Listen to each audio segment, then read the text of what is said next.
welcome back to my channel. Welcome to my channel if you have landed here for the very first time. Please subscribe to my channel, click on notification bell so don't miss out any further updates. You can also follow me on my Instagram जिसकी link होगी description box में.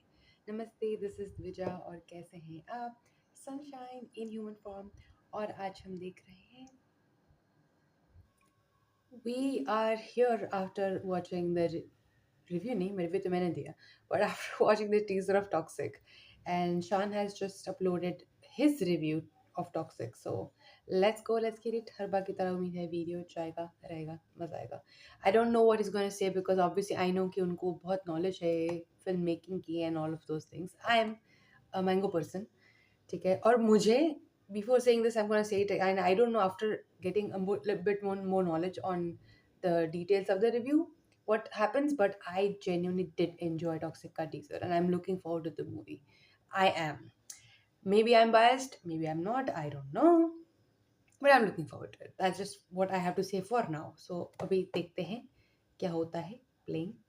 Super Anna day 1 collection 200 million 1000 crore loading goose bumps Dhurandhar crying in corner Yash boss aura fire fire fire emoji I am home daddy इतनी सारी नई चीजें एक teaser में कैसे दिखा सकता है यार कोई सेम टू सेम KGF 1 और KGF 2 वाली वाइब हमने कभी नहीं देखी सेंसलेस एक्शन और सेंसलेस खून खराबा वो भी हमने पहले कभी नहीं देखा टूटी इंग्लिश में आवाज भारी करके स्लो मोशन में हीरो बोल देगा कोई इंग्लिश का डायलॉग ये भी हमने पहले कभी नहीं देखा उफ so much new I am tired Anna ये सेम चूतियापे को कब तक रिसाइकल करेंगे इस पूरे के पूरे टीजर पे ना येलो टिंट लगा दो ना ये लगे तुम्हें KGF 3 टीजर में नियरली 40% से ऊपर CGI और VFX के शॉट्स हैं That's true. I forgot to say that in the CGI वाले शॉट्स को फास्ट कट्स पे लगा दिया इनफैक्ट इतना फास्ट दौड़ा दिया कि कोई स्पॉट ही ना कर पाए इनके भद्दे VFX ये टीजर का ओपनिंग शॉट है द वेरी ओपनिंग शॉट जो एरिया लिट अप है बीच में उसके साथ में देखो सारा का सारा CGI सब नकली ये एक्सप्लोजन का शॉट देखो ये वाला एक्सप्लोजन का शॉट देखो इस वाले शॉट में गाड़ी के साथ बारिश हो रही है रात का शॉट है और साथ में यश खड़ा होकर दारू पी रहा है पूरे का पूरा शॉट ऐसा लग रहा है कि ग्राफिक है किसी गेम का इस शॉट में ये सर्कस का सेट लगाया है इन्होंने सपोजिटली और ये देखने की डिटेल में देखने की भी जरूरत नहीं है कि सारे का सारा एनवायरनमेंट CG है इन हाथियों को देख के तुम्हारे को ये नहीं लग रहा है कि इसने रोहित शेट्टी की सर्कस से ले लिए ये वाले हाथी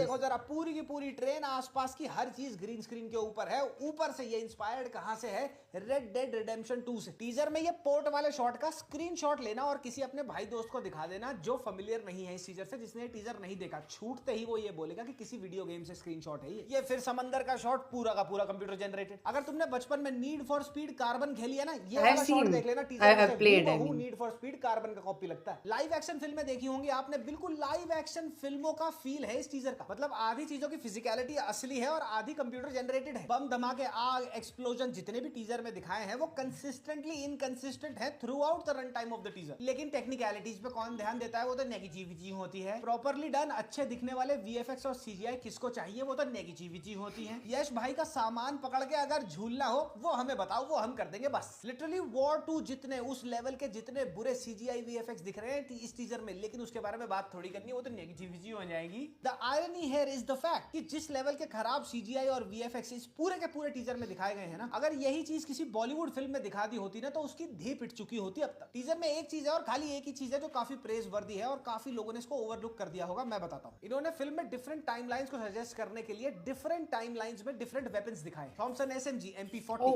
revolver uzi Lee Enfield M16 and AK-47 ये सारे के सारे वेपन्स ये सारी की सारी गन्स अलग अलग डेकेड्स में इंट्रोड्यूस हुई थी इंडियन मार्केट्स में अब देखना ये है कि किस डेकेड में ये कौन सी गन दिखाते हैं या फिर वहां पे भी कब कर देते हैं एक मुकेश जी से शक्तिमान का कैरेक्टर नहीं छूट रहा और दूसरा यश से रॉकी भाई का कैरेक्टर नहीं छूट रहा KGF 1 और KGF 2 में जो रॉकी भाई का कैरेक्टर यश ने प्ले किया था उस पर्टिकुलर कैरेक्टर पे यश के करियर की फाउंडेशन इतनी हेवीली रखी जा चुकी है कि यश के लिए इस कैरेक्टर के साथ एसोसिएशन इतनी ज्यादा इंपॉर्टेंट हो चुकी है that he can not isolate himself completely from Rocky भाई's कैरेक्टर और एग्जैक्टली यही रॉकी भाई वाले कैरेक्टर का हैंगओवर तुम्हें कहां दिख रहा है राया के कैरेक्टर रॉकी भाई KGF 1 और 2 में खामा खा का डेमी गॉड हीरो ऑरा चोदते दिख रहे थे और टॉक्सिक में राया का कैरेक्टर खामा खा के इसी ऑरा के गोबर के उपले पाता दिखेगा ओवरऑल नियरली सेम ही कैरेक्टर एस्थेटिक्स हैं राया और रॉकी भाई के, लेकिन इन ऑब्वियस चीजों पे कौन ध्यान देता है, वो तो नेगेटिविटी है। अगर फिल्म मिड 40s से लेके अर्ली या फिर मिड 70s तक भी जाती है, तो भी इंडिया में कौन सा ऐसा माफिया बॉस था जो उस टाइम पर इतनी बड़ी दाढ़ी जो अभी इन ट्रेंड चल रही है और साथ ही फ्रेश अंडरकट करवा के घूम रहा था। और ये क्या ऑब्सेशन है टूटी इंग्लिश में हीरो से भारी आवाज करवा के अंड संड से इंग्लिश के डायलॉग बुलवा दो। Daddy is home, I am home daddy, mummy I am going, चाचू आई एम कमिंग। ये अधमरी इंग्लिश में बोले चिरकुंडे डायलॉग सुन के पता है किनकी झाटे इलेक्ट्रीफाई हो जाती है। तुम्हारे को विद एग्जांपल बताता हूं मैं। ये कमेंट मेरे कम्युनिटी पोस्ट पे पिंड है, पढ़ लेना। यश फुट इज बिगर देन शान पराशर। पराशर की स्पेलिंग मेरे चैनल पे लिखी हुई है वो गलत। पराशर होल करियर, होल की स्पेलिंग HOLE, करियर की spelling career, CARER, career. Accept और cry, he will rule Indian cinema for sure, sure में TEE। अब ऐसे फैंस के सामने अगर हीरो भाई आवाज में बोल देगा daddy I am home, daddy I am coming, mummy I want chole bhature, तो क्या बोल एक्साइटमेंट के बारे में, अरे यश भाई क्या बोल दिया, इंग्लिश बोल दी, जल्दी आ जाओ, 2 गुना लगान ले लो, it is over, give up राया। इनकॉन्सिक्वेंशियल चीजें हैं, कुछ भी जो मन में आता है इनका वो स्लो मोशन में बुलवा देते हैं। पहले ये स्लो मोशन शॉट कर देते थे, अब ये स्लो मोशन स्पीच कर दे रहे हैं। फिल्म में 5 हीरोइनें हैं, एक को नहीं दिखाया। VFX CGI जहां पे होते वो सारे के सारे मेजॉरिटी शॉट इन्होंने फास्ट कट्स पे डाल दिए ताकि किसी को समझ ही ना आए। 1 मिनट 55 सेकंड का टीजर है, लेकिन वो कहना सिर्फ एक बात चाहता है। राया के कैरेक्टर को किसी ने ये बोल दिया ये करना इम्पॉसिबल है, लड़ाई इस बार अलग होगी। इंग्लिश में गिव अप राया बोल दिया। और फिर यश भाई बोलते हैं गेम तभी ओवर होता है जब मैं बोलता हूँ ओवर होता है, और इसी चलते किसी ने उनसे बदतमीजी कर दी होगी तो उसकी थूत थपेड़ दी। ये दिखाना था इनको, बस इसी चीज को दिखाने के बीच में सब कुछ डाल दिया। Although I completely respect the fact कि इन्होंने टीजर में चीजें छुपा के रखी हैं हद से ज्यादा, that is a very good thing to do. लेकिन जो जिस्ट है ना टीजर की वो यही है कि इसको और चोदते हुए और ज्यादा दिखाओ। क्लास में दारू घुमा दे रहा है, सिगरेट झाड़ दे रहा है, टब के अंदर मुंह दे के आंखें चौड़ी कर दे रहा है। ये हर चप्पल छाप मसाला साउथ इंडियन फिल्म का टेम्पलेट बन चुका है। ये इस फिल्म के अंदर इसके कैरेक्टर को, यश के कैरेक्टर को एक ग्रिटी और मिस्टीरियस तरीके से भी, एक माफियोसो के तरीके से भी प्रेजेंट कर सकते थे, लेकिन जबरदस्ती का वायलेंस, ब्लड शेड, मार धाड़, उसके बिना तो मजा ही नहीं आता ना। उसके बिना तो ये फिल्में बन ही नहीं सकती, डीएनए में है ये। इंग्लिश में डायलॉग्स के साथ साथ इन फिल्मों में एक और नई ऑब्सेशन आ गई है आजकल, वो है जोकर के मास्क पहनकर साइकोटिक दिखने की। यहाँ पर भी वही हो रहा है। क्या होगा, टीजर में राजा साहब का कैमियो भी दिखाया है। अबे प्रभास अन्ना है ये, हेटर सालो नेगेटिविटी फैलाते हो, ईस्टर एग है ये। फिल्म की कहानी के बारे में अभी तक ये बताया जा रहा है कि कहानी 1940s से लेके 70s के बीच में सेट है और फिल्म की मैक्सिमम कहानी होगी पोर्चुगीज रूल्ड गोवा के अंदर। अब टीजर में इन्होंने 2-3 लैंडस्केप दिखाए हैं, वो गोवा के तो फॉर श्योर नहीं है। अब मैं जानने में ये इंटरेस्टेड हूँ कि ये कहानी कैसे लेके जाएंगे। इस शॉट में देखने को मिल रहा है that there might be some dealing with the Chinese. और टीजर के एक शॉट में आपने ये वाला प्लेन देखा होगा, ये अमेरिकन एयरफोर्स का कार्गो प्लेन लॉकहीड C-130E है और एक कमीशन हुआ था फ्लाई करने के लिए इन द मिड 50s। और साथ ही आपने शॉट में देखा होगा कि ये माउंटेन वाला लैंडस्केप पे भी कुछ फाइटिंग सीन्स दिखाते हैं। वहां तक बात कैसे पहुंचती है, क्या अमेरिकन मिलिट्री इन्वॉल्व होती है, क्या चाइनीज भी इन्वॉल्व है कहीं ना कहीं से, that would be interesting to see. लेकिन फिर ये वाला शॉट देखो जरा, ये tactical night vision snow fighting gear कहां से आ गई 70s में। ये वाला शॉट देखना, यश बीच में खड़ा हुआ है, 1.5-2 दर्जन लोग यहाँ मरे हुए हैं और सामने से 1.5-2 दर्जन लोग भागे भागे आ रहे हैं उसको मारने के लिए। अब जितना टीजर में देख के पता चलता है और जितना गेस करा जा सकता है, इनकी जो हाव भाव है, जो लोग भागते आ रहे हैं जैसे उन्होंने गन्स पकड़ी हुई हैं, ये मिलिट्री के लग रहे हैं। और ज्यादा चौकन्ने मत होना ये देख के कि अगर पूरी की पूरी मिलिट्री को सिंगल हैंडेडली ध्वस्त कर दे, पेल दे, बेंचो गुद्दी थपेड़ दे पूरी पूरी मिलिट्री सिंगल हैंडेडली। यस भाई, अच्छा कहानी 60s में भी खिंचती है तो एनेक्सेशन ऑफ गोवा का भी कोई ना कोई एंगल हो सकता है, ऑपरेशन विजय का भी शायद दिखाया जा सकता है। टीजर में तो ऐसा कुछ नहीं। कहानी डेकेड आफ्टर डेकेड जंप जरूर लेती है टाइमलाइन में। फॉर एग्जांपल इस शॉट में यहाँ पे अगर आप देखेंगे यश के कैरेक्टर के बाल लंबे हैं और बाल सफेद भी हैं, which means he has aged, वो बुढ़ा हुआ है। कहानी आगे बढ़ी है, दूसरी टाइमलाइन में गई है और साथ ही सेम शॉट में AK-47 गुंडे ने पकड़ी हुई है, व्हिच अगेन मींस कि भैया न्यू वेपन्स आए हैं तो एक नया डेकेड हो सकता है। तो टीजर को देख के 2-4 चीजें तो काफी क्लियर है स्टोरी वाइज। चाइनीज इन्वॉल्वमेंट है, उसी के साथ साथ शायद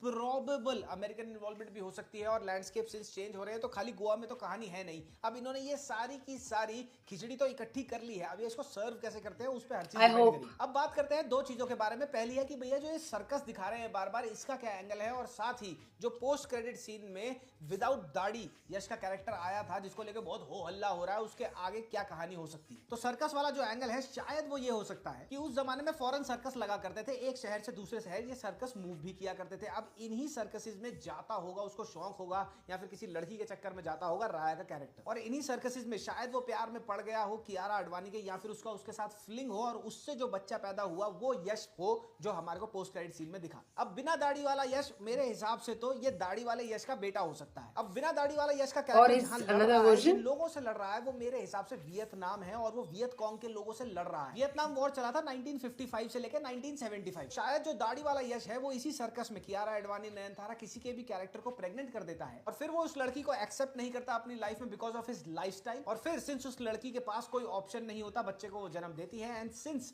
पूरा का पूरा सर्कस रेगुलरली मूव अराउंड करता है, वो किसी और जगह जाके बड़ा होता है और थ्रू आउट उसको ये पता होता है कि उसके फादर ने शायद उसको अबैंडन कर दिया है। या तो ये बिना दाढ़ी वाले यश का जो कैरेक्टर है वो वापस आता है अपने बाप की मदद करने के लिए जो अभी भी गैंगस्टर ही है और लड़ रहा है या तो पोर्चुगीज से या तो फिर किसी और माफिया से, या तो फिर ऑप्शन 2 जो कि ये है कि इसके दिमाग में अभी भी यही है कि मैं बदला लूंगा अपनी माँ का, मेरी माँ को इसने छोड़ दिया था और साथ ही मेरे को अबैंडन कर दिया, मैं बिना बाप के बड़ा हुआ हूं and hence the dialogue daddy I am home. लेकिन इस फोटो को देखो, ये बिना दाढ़ी वाला यश किसी भी एंगल से आर्मी का तो नहीं लग रहा है, शायद ये कोई मर्सनरी हो, कानों में बुंदे हैं, टैटूज चलो फिर भी मानते हैं, आर्मी वालों के भी टैटूज होते हैं और साथ ही गले में बहुत सारी मालाएं हैं, तो इट्स प्रीटी क्लियर कि ये आर्मी वाला तो नहीं है। अच्छा, एक speculation Oh, that makes more sense, I think. Tattoos को लेकर। अच्छा, you have to give it to them कि इन्होंने कुछ सेट्स तो 50, 60 और 70s के अच्छे लगाए हैं, लेकिन कई जगहों पर चीजें ऐसी लगती हैं कि एक्यूरेट नहीं है। फॉर एग्जांपल ये जो शॉट है स्ट्रिप क्लब का, ये 80s और 90s का ज्यादा लगता है instead of being from the 70s और 50s। सेक्स सीन के लिए फर्स्ट लुक में ये इतने ज्यादा ट्रोल हुए थे कि यहाँ पे इन्होंने दिखाए तो हैं, लेकिन वो भी फास्ट कट पे डाल दिया, मिली सेकंड में गायब हो जाते हैं। तो मोर और लेस इस टीजर में ऐसा कुछ नहीं है जो हमने पिछली चप्पल छाप साउथ इंडियन मसाला फिल्मों में ना देखा हो। ये एक टेम्पलेट है जो यहाँ पे भी बहुत ही फिटनेस के साथ उसको फाइन ट्यून करके पॉलिश करके परोसा जा रहा है। मैंने ऐसी फिल्मों को लेके एक बात पहले कही थी, दोबारा कह देता हूँ। साउथ इंडियन मसाला फिल्मों की प्रोडक्शन में, इनकी मेकिंग में आज तक सिर्फ एक ही चीज बदली और वो है इनके बजट्स। जब से नॉर्थ की मार्केट से कलेक्शन बढ़ी है, नॉर्थ की मार्केट में इनकी फिल्मों की पेनिट्रेशन बढ़ी है, इनके पास पैसा ज्यादा आ गया है इन कलेक्शन में। और ये पैसा ये कोई बहुत अच्छी फिल्म में बहुत ही बेहतरीन कैरेक्टर्स लिखने के लिए नहीं बना रहे हैं। फिल्म का हीरो अभी भी वही छपरी डेमीगॉड है जो जब आता है तो सबकी फटके पपीता हो जाती है। वही स्लो मोशन में एक्शन, वही स्लो मोशन में डायलॉग बाजी, एक घूसा मारेगा 50 गिरेंगे। हीरो दारूबाज, लड़कीबाज, चंदन चोर या फिर कोई स्मगलर होगा। तो अब ये इतना पैसा जो कलेक्शन से आ रहा है, जो बजट 400, 500, 600, 650 करोड़ के बताए जा रहे हैं, ये पैसा लग कहाँ रहा है? ये लग रहा है इन्हीं धी पिटी की चप्पल छाप कहानियों को पॉलिश करने में, रिफाइन करने में, in the way, in the terms of how they look. मतलब आदमी वही है, लेकिन जो उसने सूट अब पहना हुआ है वो 10 गुना 100 गुना ज्यादा फैंसी हो चुका है। और यहीं से एक फैलेसी शुरू हो गई है जो 4 चूतिया तुम्हें बोलते दिख जाएंगे यूट्यूब पे कि इनकी सिनेमेटोग्राफी बहुत अच्छी है, आर्ट बना दिया, ये फ्रेम लगा दिया, वो यूज कर लिया। इनकी मसाला फिल्मों का बजट 300 से 600 करोड़ के बीच में होता है। With this money it is very obvious that you can buy world class equipment that will be handled by world class cinematographers. Film को सुंदर बनाना at this budget is not a big deal. बड़ी बात वो है what you can not buy with this amount of money, वो ये है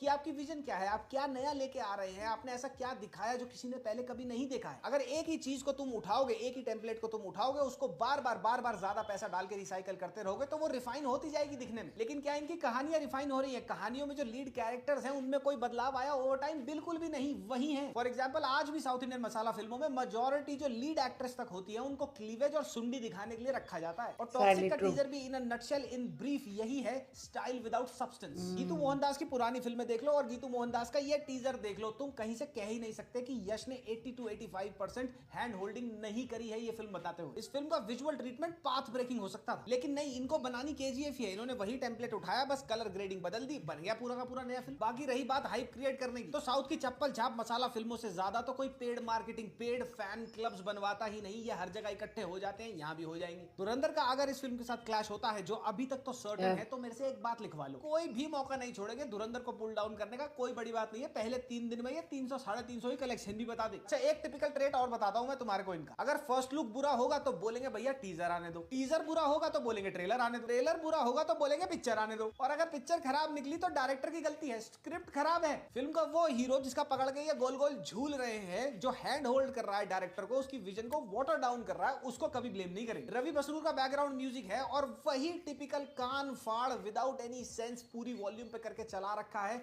बिल्कुल भी इंपैक्टफुल नहीं है बीजीएम। और ये कुछ नहीं मिला तो कैनवा के ये वाले टेम्पलेट देख लो, ये देखो यहाँ पे ये गड़गड़ गड़गड़ करके बंदूकें लगा दी, ऊपर उसका नाम लगा दिया, उस पर खून डाल दिया, यही चल रहा है। इस टीजर की तारीफों के पुल पता कैसे बांधे जाएंगे, किस चीज को फाउंडेशन या फिर बेस बना के बनाए जाएंगे। फिल्म के फर्स्ट लुक को जो एक लिटरल कॉन्डम की एड थी, एटलीस्ट फर्स्ट लुक से तो मच बेटर है। अबे तुम पागल हो गया थोड़े? हर दूसरी पिक्चर में सेम रोल प्ले करता दिखता है और उसको डिजर्व्ड गाली पड़ती है, लेकिन यहाँ पे यश KGF 1, KGF 2 और उसके बाद लाइन से तीसरी फिल्म में ऑलमोस्ट सेम कैरेक्टर प्ले कर रहा है, उसका पकड़ के झूल जाएंगे। ऐसी फिल्मों को सिर्फ सिनेमेटोग्राफी प्रेज करने का मतलब है एक ऐसे गर्लफ्रेंड या बॉयफ्रेंड को प्रेज करना जो सिर्फ दिखता अच्छा है, डील डोल अच्छा है, लेकिन जब मुंह फाड़ता है तो कुछ तथ्य की बात नहीं कहता, सब्सटेंस की बात नहीं कहता, मेक्स नो सेंस। थकान होने लगी है ये सेम टेम्पलेट की बार बार पिक्चरें देख के, वही बीजीएम बढ़ा दो, वही 4 लोगों को एक ही चाकू से मार दो, वही एक गोली से 50 आदमी मर रहे हैं, एक घूसे से 100 आदमी गिर जा रहा है, पूरी मिलिट्री पेल दे रहा है hero. I mean this fatigue needs to get over and it will get over very soon I am sure. अब जिसने इस छपरी टीजर के बारे में सही बोल दिया उसके कमेंट सेक्शन में गलियाना शुरू कर देंगे जाके रैबिट डॉग फैन क्लब जो इनके हैं, कोई नई बात है नहीं। इंस्टाग्राम पे पहुंच जाएंगे, वहां गाली गलौज करने लगेंगे, ये इनका काम है। अपने स्टार को सेम ही फॉर्मूला को बार बार रिपीट करने के लिए कहीं भी ब्लेम नहीं करेंगे, लेकिन जो सच्चा रिव्यू दे देगा उसको गलियाएंगे। मेरे कमेंट सेक्शन में भी तुम्हें यहां से वहां बिना पानी के हक दे दिखेंगे, ये तो करने दो भाई, रॉकी भाई के फैन है ये तो आग लगाते थिएटर तोड़ देते हैं, ये तो भैया कमेंट सेक्शन में हगना कौन सी बहुत बड़ी बात है। ये था मेरा review of the toxic teaser, जिसमें हमारे को बहुत कुछ नया देखने को मिल गया जो हमने आज तक कभी नहीं पहले देखा था। आपका क्या कहना है कमेंट सेक्शन में कमेंट करते जाना। Oh, I like this. See, I said start में ही बोला था कि I have no idea as a very arm person. I saw it as an arm person and I would definitely know a lot more things जब मैं ये actual review देखूंगी. I do want to see other reviews as well. क्योंकि again I would say I enjoyed the teaser. It's a type of movie और teaser अभी तक जितना मैंने देखा I will enjoy. I know I would like it. Yes, he is very correct with the thing called it is repetitive, ठीक है, और काफ़ी अच्छी तरीके से ऑल्दो रेपिटेशन दिखाया है, बहुत अच्छे अच्छे तरीके से दिखाया है। यस, तो वो जो इफेक्ट्स थे उसके बारे में I couldn't say it, I forgot to talk about that when I was seeing the teaser. Definitely again I am not that tech savvy, तो मुझे इतना नहीं पता कि ये बहुत अच्छे हैं ये नहीं अच्छे है। It definitely didn't look as high and but it didn't look quite as bad as Adipurush. तो वो मैं बोलना भूल गई, but I did notice that. And वो जो गन की बात आई, I had no idea about that, but I could understand कि बहुत अलग अलग decades में वो चीज़ दिखा रहे हैं. Timeline keeps jumping from here to there, so we definitely again I have to say we have to see the movie to actually know. And I really hope कि जो चीज़ें उन्होंने छुपाई है बहुत अच्छी तरीके से टीजर बनाया है, although refined, they might take few things from what he said on that कि maybe it's exactly not same as जो movies उन्होंने पहले बनाई है, which also makes sense ना, वो बहुत safe हो जाता है कि because they know everyone would love him in a Rocky style of character, तो refine करके वही चीज़ recycle कर रहे हैं थोड़े अलग तरीके से।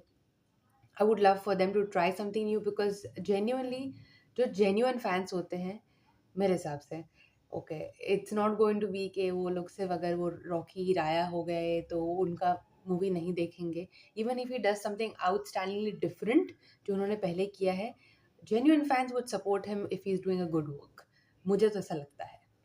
तो sure I would really hope कि हमें ऐसा भले दिख रहा है यहाँ पे, maybe in the movie it would be something different as well as something carrying forward जो उनका एक स्टाइल बन चुका है। ऑल्सो ऐसा होता है ना कि एक एक्टर का अगर वंस वे एक विलन बन जाते हैं, राइट, वो विलन में बहुत फेमस हो जाते हैं, उनको सिर्फ विलन के रोल्स मिलते हैं, it becomes really hard for them to actually break that character जो एक एस्टैब्लिश हो चुका है उनके और उनके ऑडियंस के बीच में जो कनेक्शन बन चुका है, फिर वो they do a different type of villain character, लेकिन वो विलन बन के रह जाते हैं and people love watching them as one. So again I feel like there's nothing wrong in doing that. Maybe you can bring a little bit of different character to the villain character, if that makes sense, ठीक है, तुम वही चीज़ कर सकते हो but you can make a tweaks यहाँ वहाँ कुछ अलग कर सकते हो, लेकिन still carry a little bit of it in a similar way, कुछ हो सकता है ऐसा, why not, why not. So I hope कि ये मूवी भी ऐसा कुछ हो सके। And like he mention, I did not notice that जैसे वॉर 2 में उन्होंने दिखाया था, right, you take, I always say कि यस तुम फ्रीडम ले सकते हो लेकिन कुछ चीज़ें जो फैक्ट है उसको नहीं बदलना चाहिए।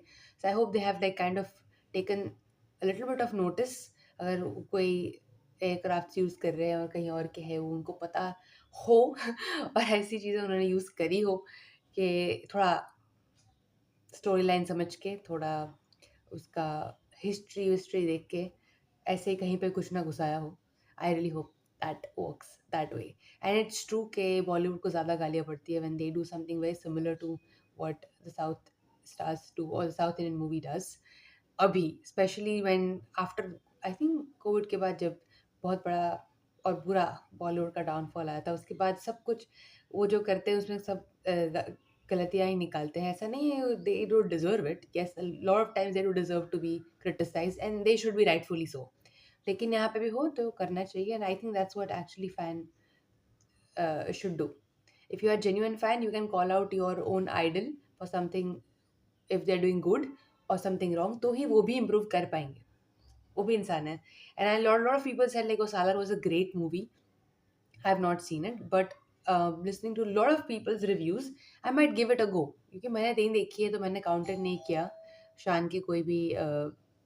And even I don't know अगर लास्ट टाइम मैंने जब बोला था कि yes, I've heard few people saying that he is biased towards Bollywood, is biased, is like an anti kind of South person.